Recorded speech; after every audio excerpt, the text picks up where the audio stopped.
మేము ఏదైతే ఒక ఇంటలెక్చువల్ వేలో వర్క్ చేస్తున్నామో ఇది గనక లేకపోతే ఇబ్బంది చాలా హింస జరిగేది అంటున్నా. హిందువుల్లో వాళ్ళు ఎప్పటి నుంచో వీళ్ళు దైవ దోషం చేస్తుంటే మీరు పనిచేసే ఇంటెలెక్చువల్ వేనా? మీకేమనిపిస్తుంది? అలా ఇంటెలెక్చువల్ వేనా? మేము బుక్స్ రాస్తున్నాం, ఓకే, షార్ట్ ఫిల్మ్స్ చేస్తున్నాం, వీడియోలు చేస్తున్నాం. అంటే స్క్రిప్చర్స్లో ఏముంది, వాళ్ళు ఏం మాట్లాడుతున్నారు, అక్కడ సందర్భం ఏంటి, దానికి కౌంటర్ ఏంటి, ఇవన్నీ మేము ఎక్స్ప్లెయిన్ చేస్తాం. కానీ అవతల గ్రంథాలని ఆ రకంగా దూషించడం ఎంతవరకు? బొకడా బైబిల్ అని, లంజల బైబిల్ అని, లేదంటే మరియమ్మ వ్యభిచారం చేసి కన్నదని, అంటే ఆ రకంగా పదజాలాలు వాడడం ఎంతవరకు? మేము దూషించడం అనేది ఎప్పుడు చేయలే. ఒకవేళ 1-2 సందర్భాలు ఎప్పుడన్నా కొంచెం క్రాస్ అయినా కూడా దానికి కారణం వాళ్ళు పరిధి దాటి దుర్మార్గంగా మాట్లాడడం.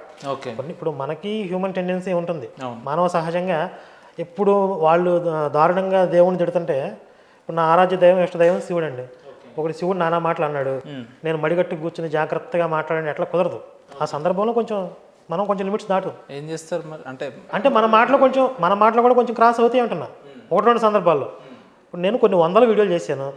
100 వీడియోలు అదే పనిగా తిడుతూ ఉంటే ఎంతమంది ఎన్నిసార్లు చూస్తారు నా వీడియోస్? ఇప్పుడు కంటెంట్ మాట్లాడకుండా ఎప్పుడు తిడతానే ఉన్నాను అనుకోండి, జనాలకు ఏం అవసరం? మనం ఏదో కంటెంట్ ఎక్స్ప్లెయిన్ చేస్తున్నాం, చరిత్ర ఏం జరిగిందో చెప్తున్నాం, లాజికల్గా మాట్లాడుతున్నాం, కాబట్టి జనాలకు నచ్చుతుందో చూస్తున్నారు.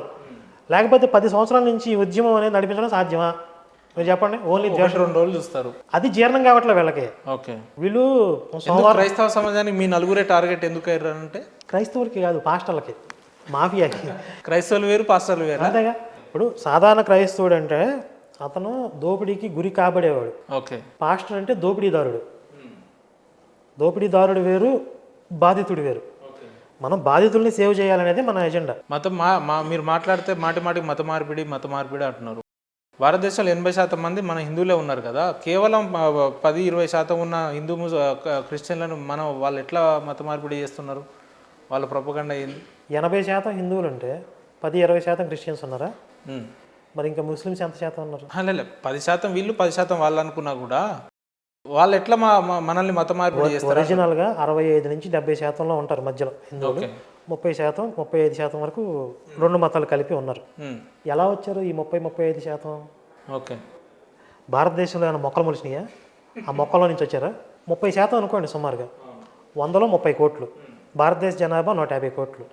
అందులో ఒక 15 కోట్లు, 45 కోట్ల మందిని మత మార్పిడి చేశారు. ఓకే, 150 కోట్ల మందిలో 45 కోట్ల మందిని మత మార్పిడి చేశారు. 2 మతాల్లోకి పోయారు. ఎక్కడి నుంచి ఎట్లా సాధ్యం మత మార్పిడి చేయడం? అంటే అవతల వ్యక్తి ఇష్టం లేనిదే పోడు కదా క్రిస్టియానిటీలో. మీరు ఎట్లా అనుకుంటున్నారు మత మార్పిడి చేస్తారు వాళ్ళని? మన వాళ్ళే వెళ్ళి ఉండొచ్చు కదా. నేను ఒక బెస్ట్ ఎగ్జాంపుల్ చెప్పాలంటే, ఇప్పుడు సైబర్ మోసాలు జరుగుతున్నాయి కదా. మీ అకౌంట్లో డబ్బులు మీ ఇష్టం లేకుండా, మీరు పాస్వర్డ్ ఎంటర్ చేయకుండా వాళ్ళు కొట్టేయగలరా? హ్యాక్ చేస్తున్నారు. హ్యాక్ చేయరు. మీరు ఇందులో ఇన్వెస్ట్ చేస్తే మీకు లాభాలు వస్తాయని చెప్తారు. ఫస్ట్ లాభాలు వస్తాయి, కొంచెం చూపిస్తారు. ఏదో బాగుందని చెప్పి ఇంకెక్కువ ఇన్వెస్ట్ చేస్తారు. లక్షలు పెట్టిన తర్వాత లాక్ చేసేస్తారు. ఓకే, ఇప్పుడు మీ అకౌంట్లో ఉన్న డబ్బులు మీరు పాస్వర్డ్ ఎంటర్ చేయకుండా, మీరు ఎంటర్ కొట్టకుండా అందులో ట్రాన్స్ఫర్ అవ్వవు. మీరు ఇష్టపూర్వకంగానే చేశారని చెప్తాను. మీరు కేసు పెట్టడానికి వెళ్ళారు, నువ్వు ఇష్టపూర్వకంగానే చేసావా, కేసు ఎట్లా పెడతాను, పోలీసు అన్నాడు అనుకోండి, మీరేమంటారు? నన్ను మోసం చేశారు, చీట్ చేశారు అంటారు. అలాగే వాళ్ళు చీట్ చేస్తున్నారు, ప్రలోభ పెడుతున్నారు. అంటే సైబర్ మోసాలకు గురయ్యే వాళ్ళకి ఒక దురాశ ఉంటుంది. మత మార్పిడి అని ఎందుకు అనుకోవాలి? అభిప్రాయం మార్చుకున్నారని అనుకోవచ్చు కదా. లేదు, అట్లా అని వాళ్ళే ఒప్పుకోరు. ఓకే, అభిప్రాయం మార్చుకున్నారు అని వాళ్ళు ఒక ప్రాసెస్ ఉంది. మత మార్పిడి అయిన తర్వాత వాళ్ళు నీళ్ళలో మునగాలి, బాప్తిజం ఇవ్వాలి, ఏసే రక్షణ ఒప్పుకో, ఇంకా చెప్పాలంటే దేవుడి పటాలు తీసి బయటపడేయాలి. ఓకే, ఎన్నో ఉన్నాయి. అది జస్ట్ అభిప్రాయం మార్చుకున్నారు ఎట్లా చెప్తారు? అవును. అలాగే సైబర్ మోసాల్లో ఏ విధంగా మోసాలకు గురవుతున్నారో, అలాగే ఈ మత మార్పిడిలో కూడా ఆశా ప్రలోభాలకి గురయ్యి ఓకే కొంచెం ఏదో రాత్రి గొప్పవాళ్ళు అయిపోతారు, రాత్రి అద్భుతాలు జరుగుతాయి అనే ఒక ఆశని పట్టుకుని వాళ్ళు మత మార్పిడి చేస్తున్నారు. ఇంట్లో ఏదో కష్టం లేకుండా ఎవరన్నా భూమి మీద ప్రశాంతంగా ప్రతి ఒక్కరికి ఏదో సమస్య, ఎంత పెద్ద కోటీసుడిగా ఏదో టెన్షన్ ఉంటుంది. నీ టెన్షన్లన్నీ మాయం అంటాడు ఒకడు. మనిషి ఆశాజీవి కదా, ఆశ కలిగిద్ది. ఇప్పుడు ఇన్ని ప్రయత్నాలు చేసాం, సరే ఇక్కడ చేస్తే ఏమైంది అనుకుంటారు. అసలు ఎంత దుర్మార్గంగా, ఇందులో చాలా లోతుగా వెళ్తే హాస్పిటల్స్లో ఎక్కువ టార్గెట్ చేస్తున్నారు. హాస్పిటల్లో బెడ్ మీద ఉన్న వాళ్ళు ప్రేయర్లు చేసుకుంటూ వెళ్తారు. ఇంకా అందులో నర్సులు ఉంటారు కొంతమంది. ఈ నర్సులు ఆల్రెడీ మతపరుడు అయిపోయి ఉంటారు. ఓకే. వాళ్ళు ఏం చేస్తారంటే పాస్టర్లకు ఇన్ఫర్మేషన్ ఇస్తారు, సిచ్యువేషన్ ఇదని. పలానా పేషెంట్ 2-3 రోజుల్లో డిశ్చార్జ్ అయిపోతున్నాడు అని వీళ్ళకి తెలిసింది కదా ముందు. ఓకే. ఈ పేషెంట్ చెప్పకముందే పాస్టర్కి నర్స్ చెప్పేసింది డీటెయిల్స్. వాడు వచ్చి ప్రేయర్ చేసి దేవుడిని 2 రోజుల్లో విడుదల చేస్తాడని చెప్తాడు. ఓకే. డాక్టర్ వచ్చి రేపు అదే చెప్తాడు. నిన్నే పాస్టర్ గారు చెప్పారు, ఎంత అద్భుతం అనుకుంటాడు. ఓకే. ఇదొక చీటింగ్. ఇట్లా చాలా ఉంటాయి. ఇప్పుడు స్కిట్లో ఎన్నో స్కిట్లు వేస్తున్నారు, పుట్టిన దగ్గర నుంచి కళ్ళు లేవు, టచ్ అని కళ్ళు వచ్చేస్తాయి. అదే విచిత్రం నాకు. అది మీరు నమ్ముతున్నారా? నేను అది సాధ్యం కాదేమో అనుకుంటా. ఒకడు బట్టల మీద వెంట్రుకలు మొలిపిస్తున్నాడు, మరి ఈ ముఠాలోనే ఒకడు అరగుండగడు. ఒకరిద్దరు అంటే నమ్మొచ్చు, కానీ ఫంక్షనాలు పెట్టి ఒక 5-6 వేల మంది 10,000 మందిని పెట్టి ఎట్లా మేనేజ్ చేస్తున్నారు వాళ్ళు అనేది ప్రశ్న. అందులో ఎంతో అంత జెన్యూనిటీ లేకపోతే ఎట్లా నమ్ముతారు అనేది. ఇప్పుడు అక్కడికి వచ్చే వాళ్ళందరూ కూడా అదే మైండ్ సెట్తో వచ్చేవాళ్ళు. ఓకే. ఇప్పుడు గుర్ర పందాల మీద పందాలు కాసేవాళ్ళు అదే మైండ్ సెట్తో వస్తారు. మనకు కూడా ఏదో జాక్పాట్ తగలకపోద్దా అని, మనకు కూడా ఏదైనా జాక్పాట్ తగలకపోద్దా అని ఆశతో వచ్చిన వాళ్ళు అక్కడికి. ఓకే. ప్రశ్నిస్తే నువ్వు సైతాన్ అంటారు, ఇంకెక్కడ ప్రశ్నించగలరు? క్రైస్తవం దాని స్వభావం ఏంటి అని అంటే ప్రశ్నను ఎదుర్కోలేదు, ప్రశ్నించేవాడిని సైతాన్ అని చెప్తారు, దుష్టశక్తి అని చెప్తారు, అవసరమైతే వాడిని కొడతారు, చంపుతారు. చరిత్రలో జరిగింది అదే. ఓకే. విరుద్ధంగా మాట్లాడిన వాళ్ళని చంపేశారు, ఆడవాళ్ళని తగలబెట్టారు. ఇప్పుడు ఫిజికల్గా చంపకపోయినా మానసికంగా చంపేస్తారు. మెంటల్గా నువ్వు సైతాను గుప్పిట్లోకి వెళ్ళిపోయావు, సైతాను కబంధ హస్తాల్లోకి వెళ్ళిపోయావు అని వీడిని ఒక దోషిగా చూపిస్తారు. మిగిలిన సమాజం అంతా వీడి సైతాన్ని పట్టింది, దెయ్యం పట్టిందని చూస్తే వాడి మానసిక స్థితి ఎలా ఉంటుందో మీరు ఊహించండి. 100 మందిలో నీకు దెయ్యం పట్టిందని ముద్రేసేస్తే వీడు ప్రశ్నిస్తే వీడిని దెయ్యం పట్టిందని ముద్రేసి ఇంకోటి ధైర్యం చేస్తాడా? ఇదే పాస్టర్ అజయ్ బాబు అనే వ్యక్తి ఆయన ఏమన్నాడంటే, బైబిల్ మేము ప్రతిరోజు చదువుతాం, పొద్దున మధ్యాహ్నం సాయంత్రం ఎక్కడ ఫ్రీ టైం ఉంటే అక్కడ చదువుతాం, కానీ మీ హిందువులు ఎక్కడ మీ ఒక్కరి ఇంట్లన్నా గ్రంథాలు ఉన్నాయా, మహాభారతం ఉందా, రామాయణం ఉందా, ఏమున్నది అని మీరు ఎందుకు చదవరు, మీ గ్రంథాలను మీరు ఎందుకు ప్రచారం చేసుకోరు అంటాడు ఆయన. ఫస్ట్ పాయింట్ ఏంటంటే అసలు బైబిల్ చదివితే అందులో ఎవడు ఉండడం. బైబిల్ చదవకుండా వాళ్ళు సంగలా పెట్టుకు తిరుగుతున్నారు కాబట్టి ఆ మతం బతుకుతుంది. రెండోది, అది చదివితే ఉండరు అందులో. అంటే దాంట్లో ఎవరైతే లాభాలు ఆర్జిస్తున్నారు, బెనిఫిట్ అవుతున్నారు వాళ్ళు మాత్రం ఉంటారు. ఓకే. పూర్తి బైబిల్ చదివి దానివల్ల లబ్ధి పొందిన వాళ్ళు ఎవరు కూడా అందులో ఉండరు, మనిషి అనేవాడు ఉండరు. ఓకే. ఇది నేను ఛాలెంజెస్ చెప్తాను. ఎందుకంటే మీరు ఇప్పుడు ఎక్స్ క్రిస్టియన్స్ అందరినీ చూడండి, బైబిల్ చదివి క్రిస్టియన్స్ నాలాంటి వాళ్ళు బైబిల్ చదివి బయటకు వచ్చిన వాళ్ళే. అవును. మత మార్పులు అయిన వాళ్ళని చూడండి, అందులోకి వెళ్ళిన వాళ్ళందరూ చూడండి, బైబిల్ చదివి అందులోకి వెళ్ళిన ఎవరు. ఓకే. మా ఇంట్లో ఎవరికో జ్వరం వచ్చింది, మా అత్తకి జబ్బు చేసింది, ఏదో ఒక సమస్య వచ్చింది, పాస్టర్ వచ్చి ప్రేయర్ చేసాడు, మతం వచ్చింది, ఇదే బైబిల్ చదివి ఎవడాలి. సరే ఇది పక్కన పెడితే హిందువులకి మన సాహిత్యం అనేది రామాయణ మహాభారతాలు అనేవి గ్రంథస్థం చేసి గ్రంథం రూపంలోనే ఉంటేనే చదివితేనే కాదు, రామాయణ మహాభారతాలు మన రక్తంలో కలిసిపోయినాయి. ఇప్పుడు పల్లెటూరులో ఏ పామరుడిని అడిగినా రాములవారి కథ చెప్తాడు. అంతేందుకు 10వ తరగతి పుస్తకంలోనే రామాయణం పెడతారు. చిన్నపిల్లల్ని అడిగినా కృష్ణుడి గురించి చెప్తాడు. జానపద కథల రూపంలో, పాటల రూపంలో, గద్యాలు, నోటి కథల రూపంలో, పద్యాల రూపంలో, సామెతల రూపంలో ఎన్నో రకాలుగా మన సాహిత్యం అనేది మన రక్తమాంసాల్లో కలిసిపోయింది. నల్లట పుస్తకంలాగా దాన్ని సంగలో పెట్టుకుని ఏదో ఒక వాక్యం చదువుకుని ఇది చదవకపోతే దేవుడు నన్ను తిడతాడు, కొడతాడు, ఈ సైకిక్ మెంటాలిటీ లేదు ఇక్కడ. నల్లటి పుస్తకం అది, నల్లట పుస్తకమే కదా, నల్లగా ఉంటుంది పైన. అంటే దాన్ని చదవాల్సిన అవసరం లేదు, అనుసరించాల్సిన అవసరం లేదు అంటారు. దీన్ని మన పురాణాలు చదవాల్సిన అవసరం లేదు అన్నట్లా. ఇప్పుడు దీంట్లో వైవిధ్యం, అదే హిందుత్వంలో వైవిధ్యం ఏంటంటే పండితులు ఉంటారు, పామరులు ఉంటారు, అన్ని విధాలుగా కూడా తరించిన వాళ్ళు ఉన్నారు. అసలు ఏ మాత్రం శాస్త్రజ్ఞానం లేకుండా పామరులు కూడా భగవంతుడి యొక్క అనుగ్రహం పొందిన వాళ్ళు లేరా? ఓకే. వాళ్ళ శాస్త్రజ్ఞానం ఏం లేదు. అలా అని చెప్పి శాస్త్రజ్ఞానం ఉంటే తప్ప అన్నట్లా పాండిత్యంతో తరించిన వాళ్ళు ఉన్నారు. ఇప్పుడు అన్ని రకాల వర్గాల వాళ్ళు ఉన్నారు అన్న ఇందులో. అలాగే ఒక్క మనిషి జాతి పక్కన పెట్టేసేస్తే, మనిషి జాతి మాత్రమే కాదు, సాలీడు, సర్పం, ఏనుగు, ఇవి కూడా భగవంతుడు అనుగ్రహాన్ని పొందే. శ్రీకాళహస్తి ఉదంతం ఉందా? ఓకే. మరి వాటికి ఏం శాస్త్రజ్ఞానం ఉంది చెప్పండి? అది మన దాంట్లో ఉన్న డెప్త్ అక్కడ ఎక్కడ ఉంది అసలు? వాళ్ళకి సాక్ష్యాలు చెప్పే వాళ్ళందరూ 500-1000 రూపాయలు ఇస్తే వచ్చి జూనియర్ ఆర్టిస్టులు, అంతే కదా. ఓకే. మన రాముడు కనపడ్డాడు అని సాక్ష్యం చెప్పింది ఎవరు? నిజాం ప్రభు తానీష్. ఆయనకి ఎంత డబ్బులు ఇస్తే మీరు మేనేజ్ చేయగలరు? రామలక్ష్మణ్ లాంటి వాళ్ళు 2 వచ్చారు, నాకు డబ్బులు చెల్లించారు రాత్రి. తమిళనాడు మధురాంతకంలో ఒక బ్రిటిష్ కలెక్టర్ చెప్పాడు, రాత్రి భీకరమైన వర్షం కురుస్తుంటే చెరువు కట్ట తెగిపోద్దేమో అని భయపడుతుంటే, ఊరు మునిగిపోద్ది అని భయపడుతుంటే 2 మంచి శరీరాకారాలతో 2 ధనుర్బాణాలు ధరించి ఆ కట్ట మీద అటు ఇటు తిరుగుతూ కాపలా కాస్తూ ఉన్నారు అని చెప్పి ఒక బ్రిటిష్ కలెక్టర్ చెప్పాడు. ఆయన 500 రూపాయలు 1000 రూపాయలు జూనియర్ ఆర్టిస్ట్ కాదు ఆయన. ఓకే అది వీళ్ళ దేవుడు కనపడ్డాడు అని చెప్పిన వాళ్ళందరూ జూనియర్ ఆర్టిస్టులు. ఓకే మనకి చెప్పిన వాళ్ళు, మన దేవుడు గురించి సాక్ష్యం చెప్పిన వాళ్ళు ఎవరు? నిజాం రాజు, బ్రిటిష్ కలెక్టర్లు, వీళ్ళు గొప్ప గొప్ప వాళ్ళు చెప్పారు. వాళ్ళకి ఏం అవసరం ఉంటుంది? వాళ్ళు మీరు డబ్బులు ఇచ్చి కొనలేరు కదా. అంటే ఉదాహరణలు చెప్తే అట్లా చెప్తారు మీరు, అంతే కదా.